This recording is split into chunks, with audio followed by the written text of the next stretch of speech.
Are we rolling? But why wouldn't you? Good afternoon, everybody. Thank you for being here. This is the first of a three-part series heading into the primary elections. We're here for Assembly District 68. Most of you probably know by now that your Assembly District has moved because of the new lines. So you've been moved from 73 to 68. Today, that's right, I know, I was confused too. So today we're here with Working Families Party candidate Wilfredo Lopez, who is seeking your vote next week. Early voting begins, what is it, Saturday? Saturday. Brief statement before we begin. We were actually prepared to host the only live debate forum for the Assembly District 68 race, and Assemblymember Eddie Gibbs agreed to this forum with an additional opponent. He officially canceled this morning and was offered the option to reschedule. I believe voters deserve to ask questions face-to-face of all the people who wish to represent them, and I am grateful to Will for choosing to be with us today and face your questions, the ones that you've submitted. So he's here to do that, and we're going to get started with some pre-prepared questions that have been submitted by the community, and then we're going to open it up to you to ask questions yourselves in the second forum. So without further ado, I'll turn it over to Will to introduce himself. Hi everyone, can you hear me okay? Yes. Great, thank you so much. So my name is Wilfredo Lopez, but my friends call me Will, so after today, we're all friends, so feel free to call me Will. So I am running to represent you here in the 68th Assembly District. Now, our district moved, as Chris just said, so our district begins on East 91st, ends all the way on 131st Street, from 1st Avenue all the way to 5th Avenue, and we got a little piece of the west side as well with Lenox Avenue.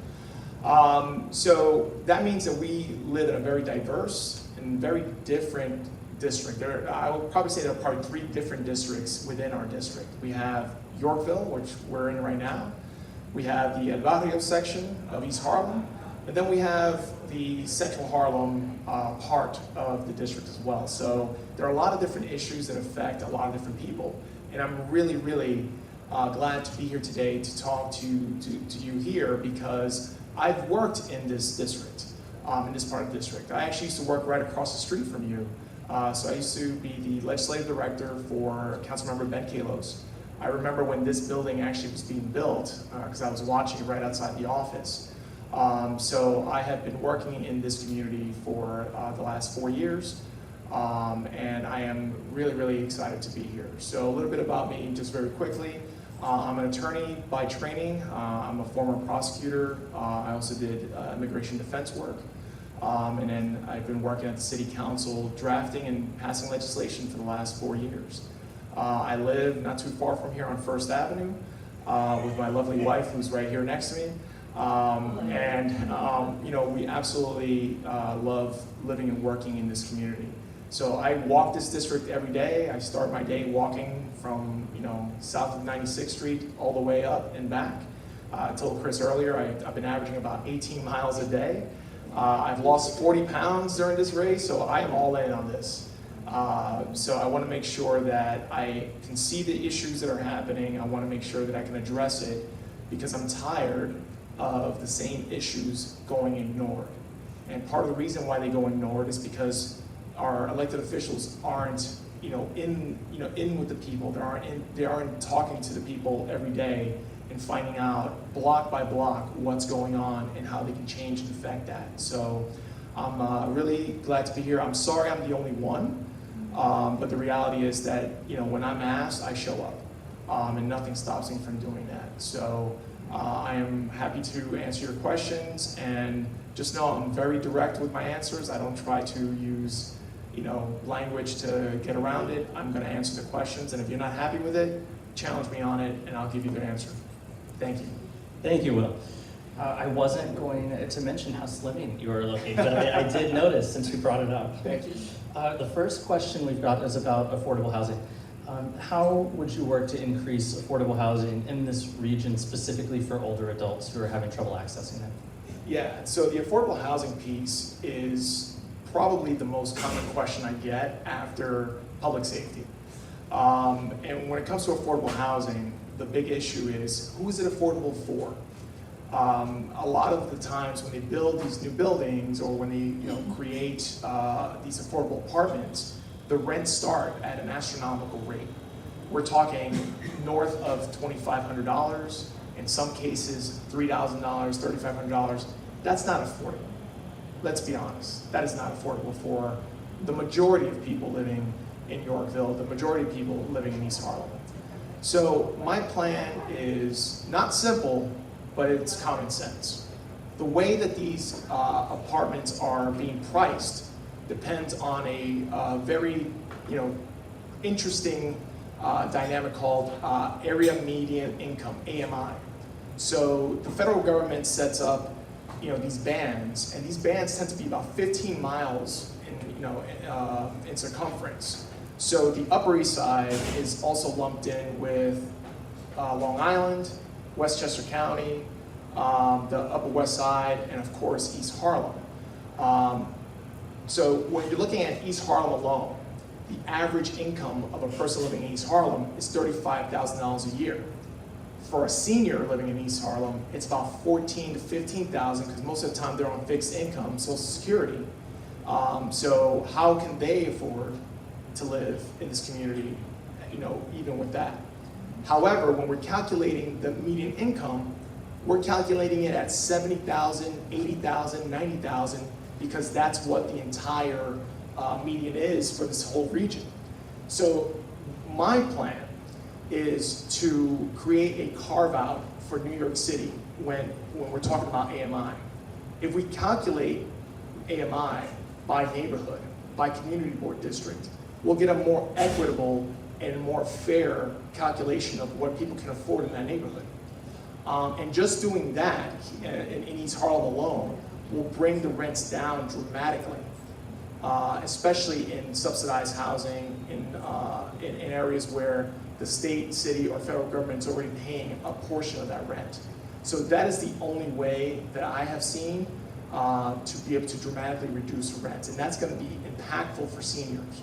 Because right now, if they're calculating your rents based on your fixed income, if you're living off a pension, if you're living off of a 401k, if you're living off your investments, or just Social Security, if they're only calculating on that, you're going to get priced out. And it's going to be that much harder for you to continue to live in the communities where you have lived. You have the right to age in place, and you have the right to stay in your community, and it's our duty to ensure that that happens. I like what you were saying about the right to age in place. And another issue that's encountered oftentimes by senior populations is that even if you can afford where you're living, oftentimes the infrastructure of the region is not particularly accessible. So a question that was coming up a lot is what initiatives, proposals at the state level do you support to improve the accessibility of local infrastructure so seniors are able to navigate this city in a positive and independent way? Yeah, so with that point, something I didn't mention about me is that I was raised by seniors. So when I was born, my father was already 65 years old. Wow. I was a change of life baby, as they call it, and my mom was already in her 40s. By the time I was a teenager, she was also a senior. So I saw firsthand what occurs as you age. My father, had a debilitating stroke, lost mobility. And my mom also had issues with her hips. She had a hip replacement done by the time I was a senior in high school. So navigating around the city became impossible for them, so much so that they had to move. They had to leave the city. They ended up moving in with my brother in Arizona when he was living there, partly because it was a ranch-style home, single level, and they were able to come and go. They didn't have to go up any stairs. We're failing you as seniors in this city. We are absolutely failing you. One of the hardest things that I see when I walk around the district and I talk to seniors is people who live on a 5th floor walk-up, who are in their 70s, and it takes them a half hour to get upstairs. Never mind if they're carrying groceries. Never mind if they're living with that. My own in-laws. My wife's parents, they live on the west side in Washington Heights. They live in a fourth floor walk-up, and they're both seniors as well. Luckily, they have my younger brother-in-law living with them who can help them But that's also stopping him from moving on and developing his life because he's taking care of his parents. And I feel for that because I had to do a lot of that same. So I'm supportive of measures that would create the ability for seniors to have priority for lower, lower floor apartments within the same, buildings. I'm also supportive of making sure that our transportation becomes more accessible. That means more funding for Access-a-Ride, because that is a huge, huge way for folks to get around. You don't always want to go, you can't always take a train somewhere, you can always take, the bus, but Access-a-Ride does create the opportunity for you to get to your destination safe and, in a private way. So I am all for creating more funding for that. And I'm also in favor of increasing the accessibility for subways. We absolutely need more elevators. I can tell you right now, the only elevators that exist in East Harlem and in this part of the district are the Q train and 125th Street. We have 103rd Street, no elevator, 110th Street, no elevator, 116th Street, no elevator. And how many seniors do you think live in those parts of the district? Thousands. And they have a difficult time getting down. So I am for that.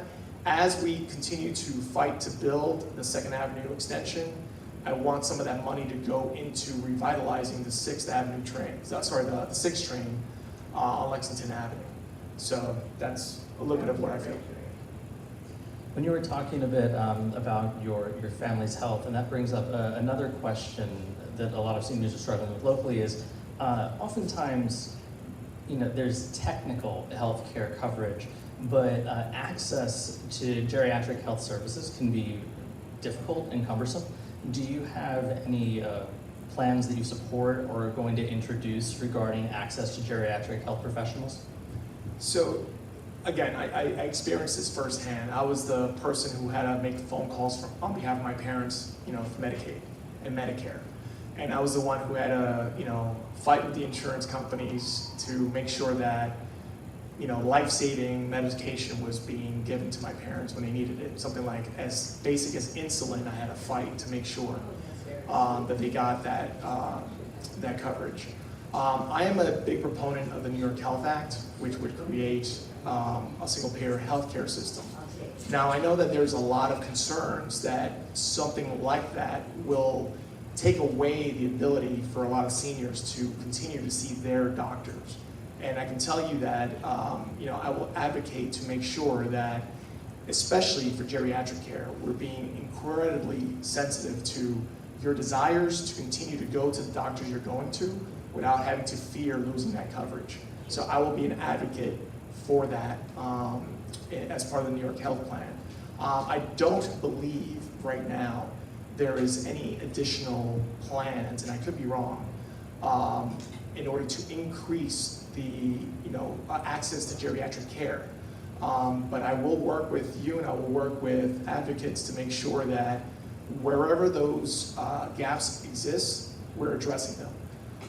The reality is that all too often we get to a certain age and people forget about the priorities. And people forget the fact that if it wasn't for your hard work, we wouldn't be here. So we have to make sure that we're taking care of folks, including making sure they have not just adequate access, but the right access to healthcare. A specific area of healthcare that's often ignored for senior populations, especially in terms of public health messaging and access, is the rise in HIV and STI rates. What is something that you would suggest that we can do on the state level to ensure that seniors are receiving adequate testing and care around issues of sexual health? Yeah, so this is something that has come up actually a lot over the last few years. As we're living longer and we have higher quality of care, we will revert to certain behaviors that maybe we didn't do for the last 40 years. I think that what really, the only way to really solve this is the same way that we've attacked this with the younger population, which is increase education.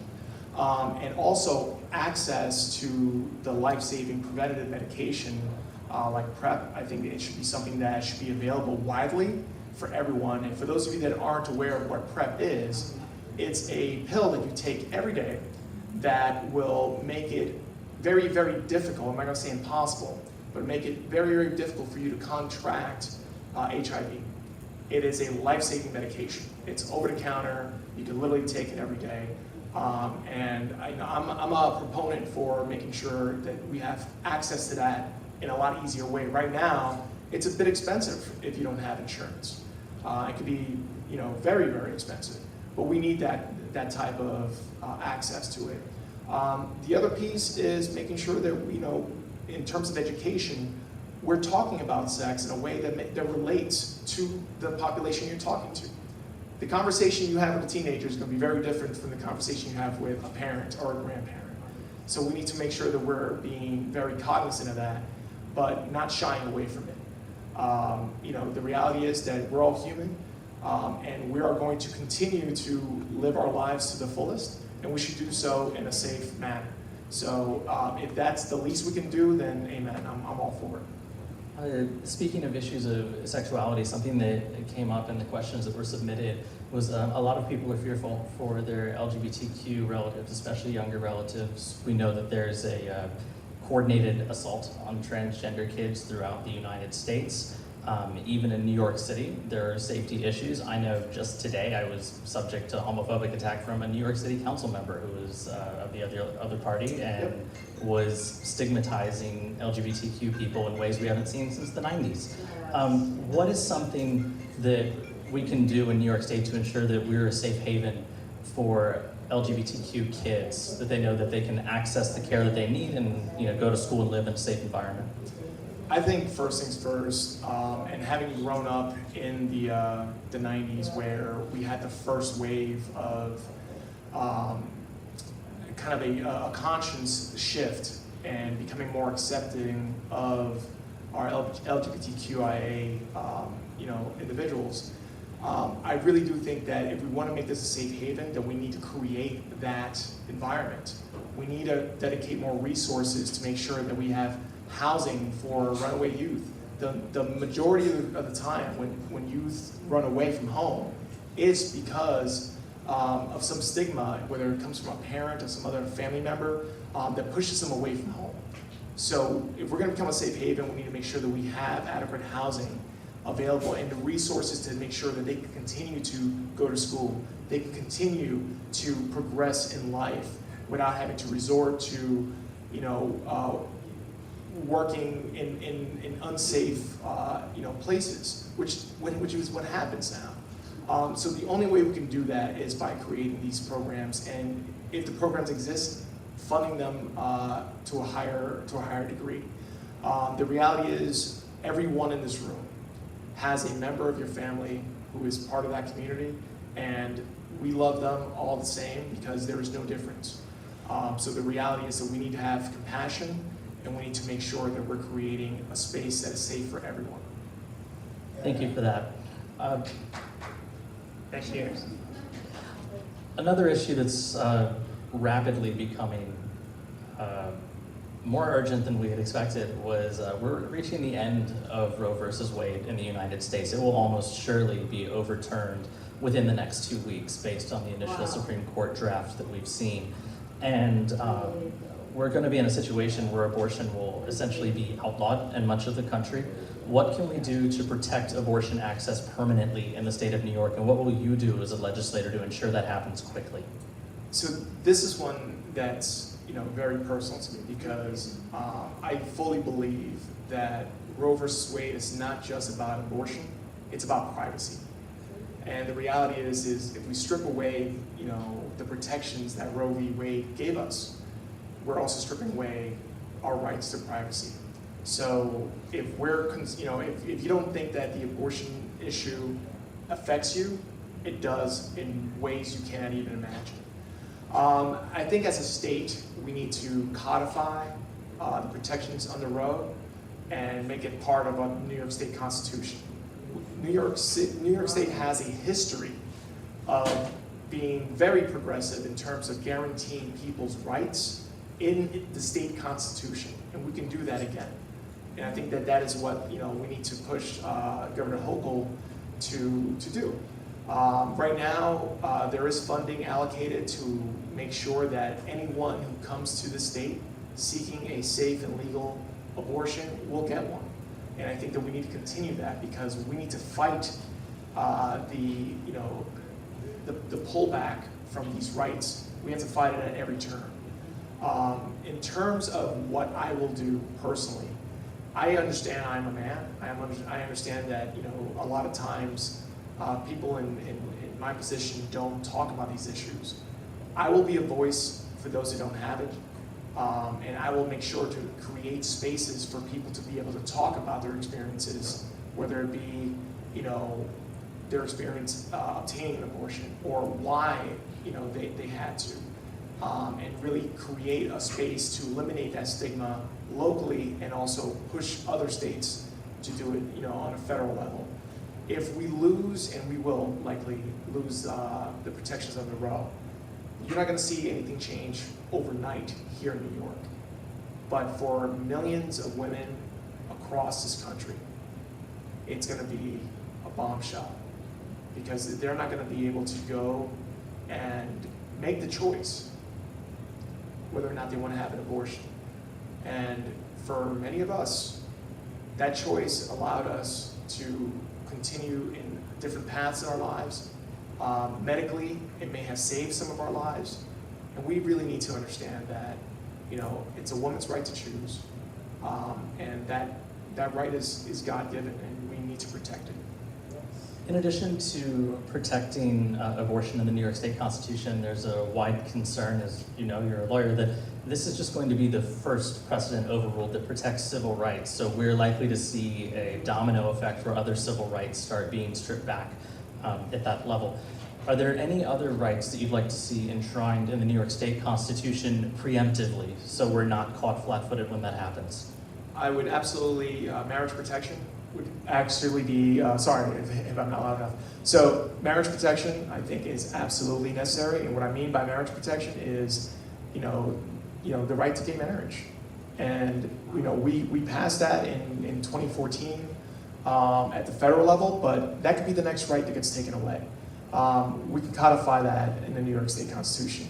I also think that we should, start looking at what are the other civil rights that we deserve. Voting rights, absolutely. We just passed the John Lewis Voting Act at the state level. But I really do think that we should start looking at what rights aren't protected. So the biggest one that stands out for me is, and this one may be pertinent to some of you, is a right to a home. I think every human being has the right to a home. And I think that should be something that New York State should take the lead in and guaranteeing a home for every person living in New York State. And it's something we can do. Believe it or not, we do have the space available. We already have the vacant apartments available in New York City to end homelessness tomorrow. Homelessness is a policy choice, and we continue to choose it. And I think that we can end it by just using very, very common sense, pragmatic plans, and using the same money that we're already spending on congregate shelters to house every New Yorker. So I think that is the next right that needs to be protected, is your right to a home. Can you explain for those who might not know the types of homeless shelters and specifically what the problem is with congregate shelters? Yeah. So the most common homeless shelter, the one that most people think about when they think about a shelter, is a big open area with cots everywhere. Sometimes there'll be temporary partitions, but everything's open air. That's a congregate shelter. You can imagine how dangerous those shelters are during a pandemic. And they're also dangerous in the sense that you have no privacy. Typically, it's first come, first serve. So you have to stop whatever it is you're doing and get back by a certain time, otherwise you're not guaranteed a spot. That's how we are treating folks on the street. And the reality is we're spending upwards of $4,000 per month per adult that we're putting in one of these shelters. That is a staggering sum of money. That is the average amount it costs to get an apartment in Manhattan today. It's $4,000 a month. And we're just literally throwing that money away on congregate shelters. So what I suggest, and I worked on this with former Councilmember Ben Kalos. We wrote an op-ed about this, and we studied the numbers, and what we found was, right now, there are only about 45,000 to 50,000 chronically homeless people in New York City. And only about 2,500 of those are street homeless. So we're not talking about millions of people. And those numbers sound really low because they are. You know, we're not talking about having to house millions of people. We're talking about having to house about 50,000 people. Right now in New York City, we have over 100,000 or so vacant apartments. What if instead of spending $4,000 a month housing someone in a congregate shelter, we took that money and worked it out with the landlords, worked it out with the management companies to say, look, we're going to guarantee you're going to get your market rate. We're not asking you to take a voucher. We're not asking you to take less money. We're giving you what this apartment is worth. The only catch is we get to choose who lives here. And for some people, you know, the working poor, because the majority of people in homeless shelters do have jobs. They'll be able to move into an apartment that's turnkey and ready to go, and the city will continue to support them until they're fully on their feet, and then work it back until the rent burden is no more than 30% of their monthly income.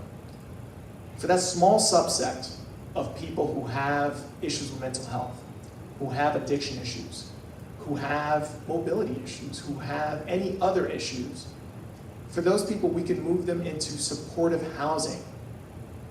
And supportive housing is housing that has mental health professionals who are there 24 hours a day. Some of them have health professionals that are there as well, so that people get the resources that they need in order to continue to live. And it won't cost us any more than what we're already spending. And in fact, over the long run, we're going to be saving money because a lot of these people will continue to work, will continue to invest in this community, which will increase our tax base, which will increase the amount of money available.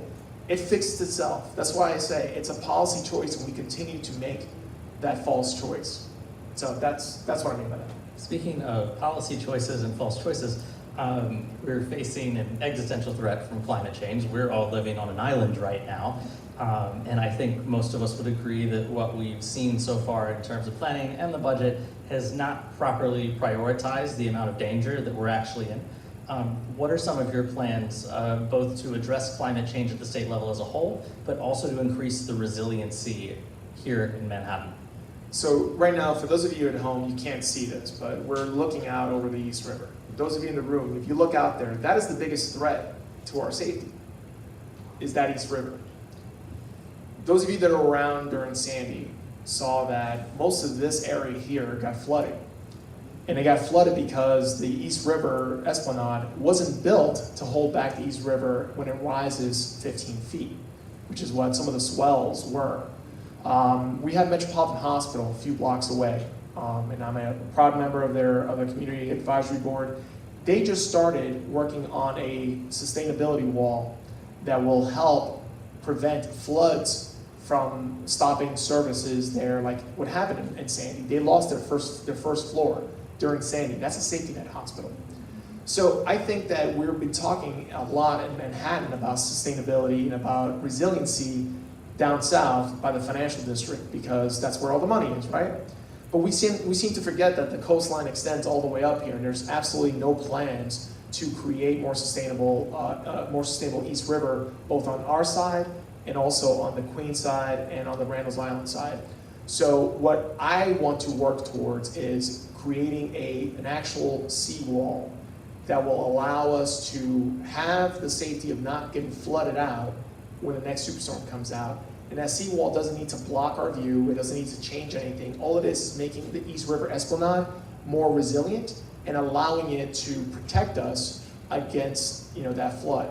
I would also like to create a flood barrier along the FDR, not on the highway side, but on the street side, in order to have it be kind of like a last resort measure to prevent that flooding from coming over. Right now, along First Avenue, we have not only a hospital, but we have, I believe, 6 public housing developments along First Avenue.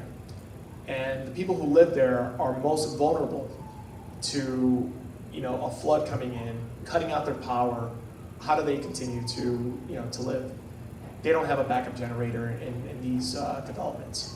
So we absolutely need to invest in that infrastructure. We need to invest in making sure that we're using more sustainable energy. I believe in solarizing all of our NYCHA public housing developments and creating a solar farm on Randall's Island to help our district.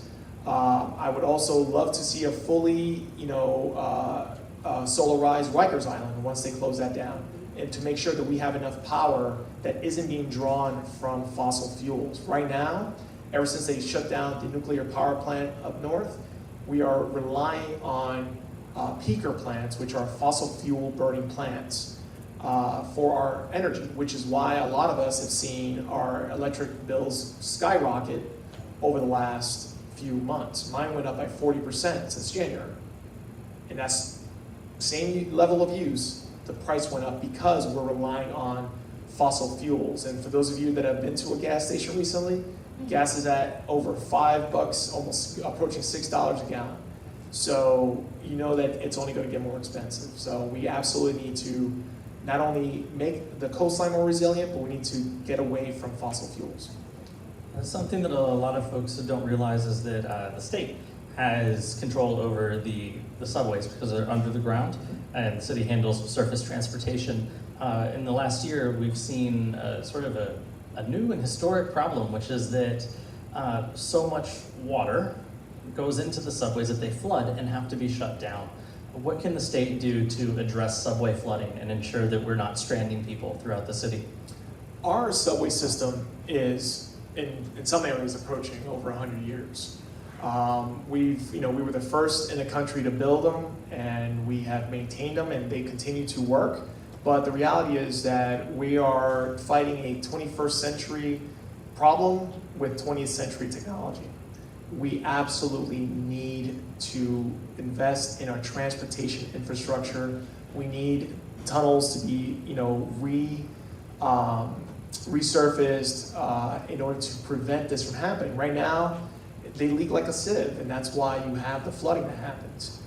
If any of you have been down to the 9/11 Memorial, you see that beautiful, state-of-the-art train station.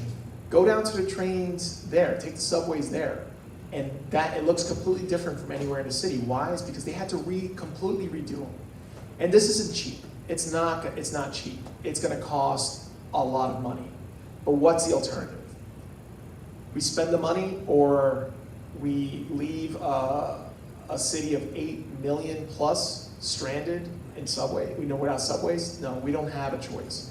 We have to invest. We have to work with all the stakeholders. You as residents are stakeholders. We have to work with the city. We have to work with the state. We have to work with the labor unions. TWU Local 100 has to, come to the table along with, the MTA, and we need to hash this out and make sure that we have, the best subway system in the world. And that's the only solution. How do you suggest that we increase state revenue to a level that makes this feasible? Or conversely, what should we be cutting to free up that money? We can pay for a lot of this if we just started making some common sense choices of what we tax. And the reality is that we can raise a significant amount of money by taxing second homes where people aren't living. It's okay if you own multiple homes and you're renting them out. That's okay. You're not going to get taxed anymore. Well, what we're talking about is pied-à-terre. It's a French term that I think says, your foot's on the ground. But what pied-à-terre homes are their second, third, fourth homes that typically are ultra luxury, and you only live in a certain time of the year. So we're not talking about the folks who fly down to Florida and leave their apartment for 2 or 3 months out of the year. We're talking about the people who live across the country and are flying, and it's cheaper for them to own a $5 million apartment in Midtown than it is for them to constantly stay at a hotel. That's what we need to start taxing. We also need to, get congestion pricing off the ground. Congestion pricing is something that will raise a lot of money for transportation, and that will help also offset. I know that for a lot of folks who live south of 96th Street, you're worried about, is it going to cost you money to go home? And I think that Senator Liz Krueger has come up with a very common sense solution that if you live in the neighborhood, you are carved out of having to pay that toll. And I think that that makes sense because you shouldn't have to pay more to go home. But for the millions of vehicles, and we can see right now there's a traffic jam on the FDR yet again, for millions of people who don't live in our neighborhoods, they should pay to use this, or pay to use the best public transportation system in the world. And that's the point of congestion pricing, is to encourage those who can to use more public transportation. And the only way that we have figured out how to do that is by hurting their wallets a little bit more. So those are two common sense solutions that we can use to raise revenue. Speaking of common sense solutions and streets, a problem that's becoming increasingly apparent are street-related deaths due to traffic. A lot of people don't necessarily feel comfortable crossing the street because if you can't do it rapidly enough, somebody might cut around the corner and strike you. What are some either traffic calming measures or other related measures that we could take to make the streets safer for pedestrians? So this is something that I've spoken to a lot of people, and I've spoken to a lot of seniors about it, and it's absolutely correct. People are afraid to cross certain intersections. We were walking over and we were crossing 96th Street, and I had to pull my wife back because taxi was coming a little too fast along the rail. I think that the best solution is we need to cut back on the number of cars that are on the street. And the only way to do that is by having more robust public transportation system. It's kind of like a cyclical answer. Less cars equal safer streets. I also think that with the bike lanes, we need to do a better job of how we're rolling them out. Right now, a lot of the bike lanes are haphazard. You have, some of them are protected, some of them aren't protected. I know, I ride a bike around the city as well. There's some avenues I don't like to ride a bike on because I don't feel safe. But I fear every time I'm crossing the street that one of the electric bikes is going to come by and hit me. And I'm a, pretty good in shape 41-year-old, person. I can't even imagine if I was, a little bit older or if I had mobility issues, how difficult it would be. So we absolutely need to fix our infrastructure, the bike infrastructure better.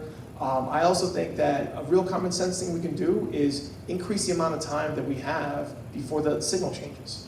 I mean, right now, you go to one street, you have 30 seconds. You go to another street, it can be 10 seconds. Like, it's supposed to be uniform, and it actually is, but the reality is that people zip and zoom by. I think we need to increase the amount of time. If it means idling for a few extra seconds, I think it's worth it if it saves some lives. And another question about safety. Even though we're not seeing gun crime rates what they were in the 1990s, they're still up.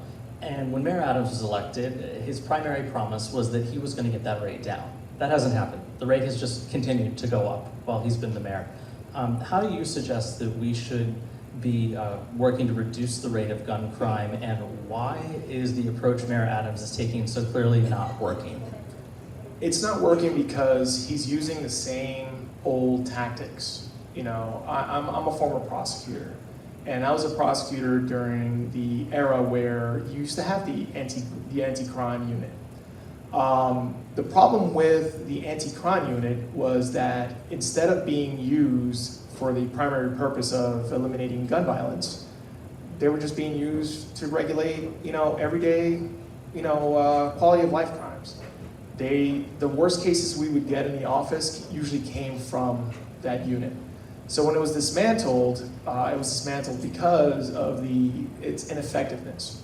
Bringing it back hasn't done much to curb the gun violence because we're not getting at the root of the violence. The root of the violence is that there are too many illegal guns on the street. How are they getting here? Last time I checked, there was absolutely nowhere where you or I could legally buy a gun anywhere in Manhattan. There are no gun shops. There's no gun shops in East Harlem. There's no gun shops on the Upper East Side that I know of. If there is one, let me know. They're coming from the South. They're coming from Florida, Georgia, South Carolina, North Carolina, Virginia. It's called the Iron Pipeline. It's I-95. And what happens is, I can go right now to Virginia, and I could go to a Walmart, and I can show my ID, and I could buy a gun today. And tomorrow I can go buy a second gun. And I could do that for the next 30 days. And all of a sudden I have 30 guns in my arsenal. I load them up in my car, I drive up I-95, and I get to New York, and then I sell them at a marked price, make a killer profit, and I'm putting them in the hands of people that should not ever have guns. That is the root of the problem. And that is something that's going to take federal intervention, state intervention, in order to stop. But we can't wait for that. So what can we do now? Police are part of the solution, but not in the way that we're thinking about it. The way that we think about it is, oh, we need more police on the street. A police officer today has to deal with more issues that have absolutely zero to do with what they're trained to do than they ever have in their entire existence. And the reason why is because we have used police as the catch-all for society. You have a person who's experiencing homelessness, who's having a mental health crisis on 96th Street, you call the police. You have an issue with, a homeless person sleeping on the subway, you call the police. You have an argument between two friends outside of a bar, you call the police, right? They're dealing with more than what they're meant to deal with. And the only way that I can think of, and I'm not the person that came up with this, so I'm not the smartest person in the world, I'm just someone who likes to listen and read and research the smartest people in the world and take a little bit from what they talk about, is shifting responsibilities away from the police and allowing them to focus more on what it is they are trained to do. And what I mean by that is there's a great bill up at the state level called Daniel's Law. Daniel's Law, yeah. So Daniel's Law would allow every municipality to create their own civilian mental health response unit. So when you call 911 because there is someone on 96th Street who's having a mental health crisis, instead of dispatching a police officer, they dispatch this unit.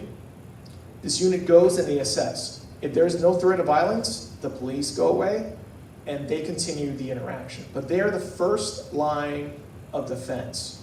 They're the ones that talk to the person, and their whole goal is to get them into some sort of treatment, get them the treatment that they deserve. That is their job. This has worked in other jurisdictions very well.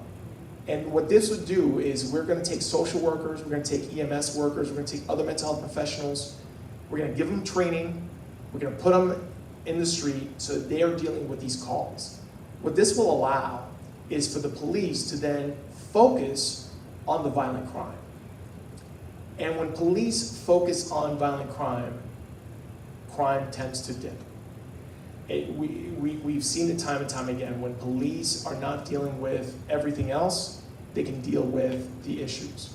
So that's one solid way. The next way, and the most important way, is we have to invest in our communities. The safest communities are the ones with the most resources. There is a reason why here in Yorkville, we are much safer south of 96th Street than we are north of 96th Street. And that's only because there are a lot more resources that have been pumped into this community over the last decade, over the last 2 decades, or the last 5 decades. There's a reason why our streets here look very different from our streets north of 96th Street. And that's all about investing in the community. We need to really assess where the money is going. It's a lot of waste. We're putting money into programs that don't work. We continue to place the same programs in communities that are already dealing with 100 other issues. There's a reason why East Harlem has the highest concentration of public housing, the highest concentration of drug treatment centers, and also the highest concentration of street crime in Manhattan. Those things are all correlated. And it's not because criminals live in public housing. It's not. We're not investing in public housing. So what happens is the crime goes there. We're not investing in in making sure that people are getting treatment for, substance use disorder in their own neighborhoods. So everyone else's problem comes here to East Harlem. East Harlem, Yorkville, we represent about 1.3% of the city's population. But we have 14% of the capacity for drug treatment centers in the city. That's ridiculous. We also have the highest, we have 20 public housing developments in our district, the most of any other district in the state. They're just dumping stuff into our community. And they're not investing in the resources that we need in order to make them safe. I'll take every niche development in the world in our district if I'm getting the resources to make sure that they're well maintained, make sure people are living with dignity, making sure our streets are clean, making sure that our kids can walk safe, our seniors can walk safe down the street. Gladly take it, but we're not getting that investment. And then when we do get the investment, they go to organizations that aren't doing the work on the ground, and they're ignoring the hardworking individuals in our community that are doing the work and are getting the results. So my plan would be to reassess, audit how we are allocating this money, and making sure that we're putting the money in the hands of the people that are doing the work. And then going off to Albany and fighting like hell to make sure we're bringing a lot more money back into this district to make sure we have the resources we deserve. Thank you. Bravo. Now that you've gotten a round of applause, that's a good place to transition to questions from the audience. I saw somebody back there had a microphone and she has disappeared. So who has the microphone now? Oh, my friend has the microphone now. So raise your hands if you'd like to ask a question of Will. Okay, we have someone over here. When can we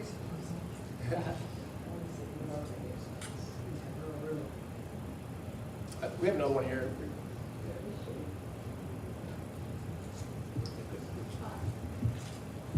All right, thank you. Swapping out the mics, people.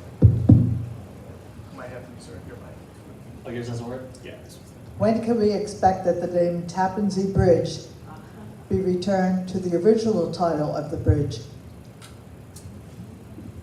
If it were up to me, it'd be tomorrow. I didn't agree with the Cuomo naming of the bridge when it was done, and that was well before all the scandals happened. I like the Tappan Zee. You know what? I went to law school up in White Plains. I used to have to cross the Tappan Zee every single day. I enjoyed it. So I think that we should bring back the Tappan Zee. It has historical and cultural meaning to that region. It's named after the indigenous tribe that lived in that area, and I think we need to bring that name back. So I will go to Albany, and I will make sure that that's one of the first things that I work on for you. Thank you. So you were solving problems very quickly here. Do we have a working mic back there now? Yes, we do. Excellent. Okay, I'm looking for a hand. It's okay, I don't bite. Any questions from anything, any subject? We have one right over here. Across the street at 93rd Street and 2nd Avenue is a large building that is completely empty. It is difficult for me to look out my window and see a building that size, not that old, that has no one living in it. Can you give me any answers about this? Yeah, I know the building you're talking about because I used to have to look at it out my office window when I worked across the street there as well. So that is endemic of the problem with our housing situation, our housing crisis. That building is being warehoused, meaning they're just holding on to those apartments, they're holding on to that space, they're holding on to the storefronts. Remember, they have like the Starbucks there, but then they have that big empty storefront that used to be a ghost store. We got rid of the ghost store, but it's being warehoused because whoever the owner is, and I don't know who the owner is, They're hoping to hold out for higher rents. They're looking to hold out for someone else to come in and spend more money to buy it. And while they're doing that, they're depriving New Yorkers from a place to live. That right there could be a lot of housing, which would alleviate a lot of the problems that we're seeing now in terms of people having a difficult time finding a place to live. And I'm not just talking about people experiencing homelessness. I'm talking about people like you and I.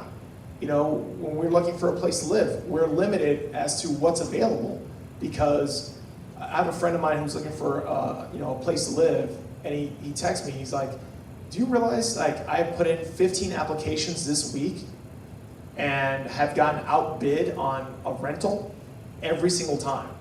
Meaning there was an advertised rent, but someone came in and was willing to pay just a little bit more. And that's happening all over the city. All over. If you walk down, certain parts of the Upper East Side, you'll see these long lines outside of buildings on Saturdays and Sundays. Those are people waiting to see an apartment that just became available. So there is a lack, artificial lack of apartments, because that's not the only building that's sitting empty. 200 Park Avenue sitting almost 50% empty. That large monstrosity that overlooks Central Park, that if we look over, that side of the building, we all see, is sitting almost half empty because they built it, and now they're just waiting to see who's going to pay more money to live there. It's also happening in our district. We have a lot of, small vacancies that they're just being held because they're just waiting for either someone to come in and pay more money. They're holding out to make sure that when they announce when the 2nd Avenue subway is going to open up, that they'll be able to empty out the entire place and sell it at a much higher rate, because it'll be worth more, because there'll be more transit. It's an issue that continues and continues. And the only solution is we need to force people to rent these apartments. So there is something called the vacancy tax. I was about to ask you about that right now. Okay. So the vacancy tax would create a system where if a landlord keeps an apartment vacant for more than 6 months, they have to start paying taxes on that unit. And the purpose of that is to encourage them to rent these apartments. Because right now, yeah, I'm losing revenue, but it's not costing me anything. If the building's paid off, or if I have enough coming in from the other properties, it's not costing me anything, so I can just sit back and wait. But if we create this vacancy tax, and we tried to do this as City Council. I know that former Councilmember Ben Kalos, current Councilmember Keith Powers were big proponents of this. I think this is a common sense solution. And we're not talking about, taxing them to the poorhouse. We're talking about, a couple percentage points every single month that they would have to pay. And by the way, that money is going right back into the city. So it's helping us in the long run. So either we're gonna get the buildings, filled, we're gonna get those apartments rented and get more money into the community that way, or we're gonna get money through the taxes. Either way, it's better for the community. Thank you. Any more questions for Will before I ask him my final questions? Speak now or forever hold your peace. They get the mic. All right. We need Will's mic back. Otherwise, we're just gonna have to have him shout. You project well though, so it's. Thank you. All right. So now for a slightly more political question. You're obviously running against a new incumbent who was elected during a special election. So this is the first general. Why should voters place their faith in you over the incumbent who's already there? It's really a simple answer, and it's one that I give everyone who asks me about this. And the reality is, I am a proven fighter. I have the experience to ensure that the resources we need, the plans that we need to enact, are going to get enacted. I am someone who will be incredibly accessible and visible in this community. I am visible and accessible now because guess what? I'm the only one here. That goes to show you the level of commitment that I have to what I'm aspiring to. I don't need a title to do this work. I've been doing this work behind the scenes for many years. I would have been very happy to continue doing it behind the scenes, but my community asked me to stand up, and when you're asked to stand, you stand. So that's why I'm running. I'm running for you. I am running to make sure that your issues, your concerns are not being ignored. I hate to use the cliche, but I am a voice for those that don't have a voice for the voiceless. And that's what I want to bring to this community. We have a strong, very vibrant community. And like I said at the beginning, you go to a different part of this district, it's a very different feel, but we're still all one community. My campaign logo is reminiscent of the 6 train. It looks like, you know, the 6 train logo. The reason why I chose that is because I wanted a logo that would remind people of what unifies this district. It doesn't matter if you live below 96th Street or above 125th Street. It doesn't matter if you're black, white. It doesn't matter if you're rich, poor. It doesn't matter if you are Latino, Asian, or from somewhere else in the world. The one thing that unites everyone in this district is the 6 train. Everyone takes it. If you live down here, maybe you take the Q train, but it fits a lot nicer into my narrative if we talk about the 6 train. So I wanted something that was going to unite our district because we need that unity. The issues that are affecting you here in Yorkville are not just your issues, they're my issues as well. The issues affecting East Harlem are also my issues. And although they may seem very different, they all come from the same root cause, and that is the lack of engaged people in this community doing what we need in order to make sure we succeed. It is a lack of resources that is creating these issues. So I want to be that person that unites this district, and I want to be the person who helps get us what we deserve. And that's just dignity. That's what we deserve. We deserve dignity. That's why I want to be your next assembly member. That's why I'm running, and that's why I think I'm the best choice for this job. I'm going to push you a little bit harder on contrast. Yeah. Can you identify something in the current members' policy or approach to the job specifically that you would do differently? Well, I wouldn't have signed on to the NYS Trust bill and then take my name off of it. For those of you that don't know, the bill actually just got signed into law today. It's a bill that would create a large trust for all of public housing. And the theory behind it is that you would be able to move public housing away from Section 9, which is where the funding is coming from now, and move it to Section 8 housing, which is vouchers. Many of you may have heard of Section 8. I grew up in Section 8 housing. It's vouchers that the government pays, and the thought is that, well, NYS is $40 billion in debt, and we need that money in order to bring it up to code. So let's, transition everyone to Section 8. We'll get all the money, all the vouchers, which is more money than we would get from Section 9, and everything will be great. The problem is that that bill also allows NYCHA to take out loans and create debt and use the buildings and the developments as collateral. I grew up in Section 8 housing. When I was about 14 years old, my parents and I were evicted from Section 8 housing. And the reason why is because our landlord didn't maintain the property. So Section 8 cut the voucher, not because of anything that me and my parents did. It was because the landlord didn't maintain it, he didn't pass inspection, and after some time, the apartment became unlivable. So we were evicted, and anyone who's been through an eviction knows that that's not an easy thing to go through. Most of our NYCHA developments will not pass inspection. My fear is that we take out this debt, we mortgage public housing, and then we don't get the money to support it. The trust's already passed, it's already signed into law, can't fight that battle. But we can change the way the law is written. Right now, there's a section that says that in case of a default, the city and state can step in, not must step in, but they can step in, meaning they have the option to. What I would propose is let's just change that and make it a mandatory obligation on the city and state to step in order to ensure that there is no chance that we lose these buildings in case of a default.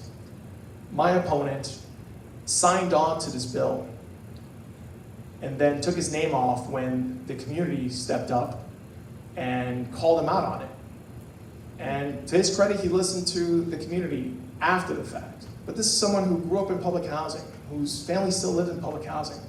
Anything that has to do with public housing, you have to take it incredibly serious, especially in the 68th Assembly District, because we have the largest concentration. We have the most people that will be affected by this. You can't just sign on to legislation without reading it. You can't just sign on to legislation without understanding it. So if there's something I would do differently is I read every bill. That's my job. I read every piece of legislation that I put my name on. And that's what I did when I worked at the city council, and that's what I'll do as your next assembly member. So that's the biggest difference. I asked for specifics and you didn't disappoint. So now is the time when I would be asking you and your opponent to give your closing statements, but it appears the floor is yours. So would you like to offer a 2-minute closing? Sure thing. I really appreciate you all for having me today, and I really appreciate the questions as well. I am someone, if you couldn't tell, I don't know how else to be other than transparent. That doesn't make me a good politician. That actually makes me a pretty terrible politician. But that's okay. I don't want to be a politician. I'm just Will. And as your next assembly member, I'm going to continue to just be Will. I want to make sure that all of you always have a way to contact me. I don't care if it's email, I don't care if it's a phone, I don't care if you text message me. Even if y'all are on TikTok and you want to send me a TikTok, I will gladly take those TikToks. But the reality is that, for too long, we have not had people who have been that engaged in the community. And I'm not just talking about here. I'm talking about across the political spectrum. There are very few really, really great elected officials, and I want to make sure that I model myself after the ones that I admire the most. One example that comes to my mind is someone like Gail Brewer. Gail Brewer is a person who really, well, everyone in Manhattan has her phone number, first of all, and second of all, she's someone who, everyone admires. Maybe you don't have to agree with her, but you admire her hard work and her tenacity. She shows up everywhere. That's the kind of elected official I want to be for this district. If you're having a birthday party, I want to show up. Let my office know. If you just adopted a puppy and you want a picture with the assembly, sure thing. Call my office. I want to make sure that you understand that I am here for you. I have no power. The only power that I will have is the one that you entrust in me. And I am not seeking to be the assembly member for those who agree with me or for those who like me. I am seeking to be the assembly member for everyone who lives in this district. So you can count on the fact that I will be visible. You may not like my face, but you will see it. And you will know that I am always working for you. And that's all I can offer you. Thank you very much for your time. I want to say a huge thank you to Will Lopez for being here with us today. Early voting begins on Saturday. Wow. Yes. And this is the first of a 3-part series going through the primaries. So next week you'll be hearing from Senator Liz Krueger. And then mid-July we'll be talking to Congresswoman Maloney. So thank you very much. Have a great night. Thank you. Bravo.